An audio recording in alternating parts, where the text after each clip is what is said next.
జనులు తరించేది తీర్థం అంటే జనాయై తరంతి తీర్థ అని. జనులు తరించడం అంటే మోక్షం పొందాలి. అది ఏది అంటే పూర్ణంగా సుఖముల ఇచ్చే జ్ఞానం, అదే తీర్థం. ఎక్కడికో పోయి వాడు వేస్తే తాగేది తీర్థం కాదు.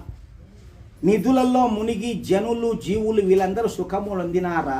మంది ఎక్కువై కలుషాలు పెరిగిపోయి డబ్బులు పోగొట్టుకొని జబ్బులు వచ్చి ఎంత పోయి వచ్చేటోళ్ళకి అందరికీ కూడా రకరకాలుగా డబ్బులు నష్టమవుతాయి.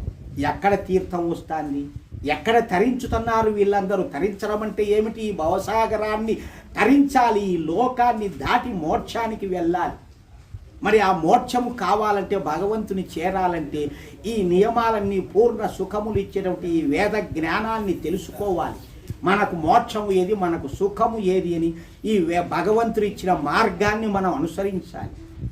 తల్లిదండ్రులను దయం చూడు, ఇంట్లో సత్య గురువులను దరిచేరు, అతిథి గురువులను సత్కరించి వాళ్ళతో పరమాత్మ బోధ విను. అతిథులు అంటే ఎప్పుడో ఒకసారి వచ్చేటువంటి గురువులు కానీ లేదా బిచ్చగాళ్ళు కానీ, వాళ్లకు బిచ్చగాళ్ళంటే టయానికి భోజనానికి వచ్చేవాడు కాదు, లేకోకుండా ఆకలి కొనేటువంటి వాళ్ళకు కానీ ఇటువంటి వాళ్లకు మనము కాస్తో కూస్తో వాళ్లకు సహాయం చేయాలి.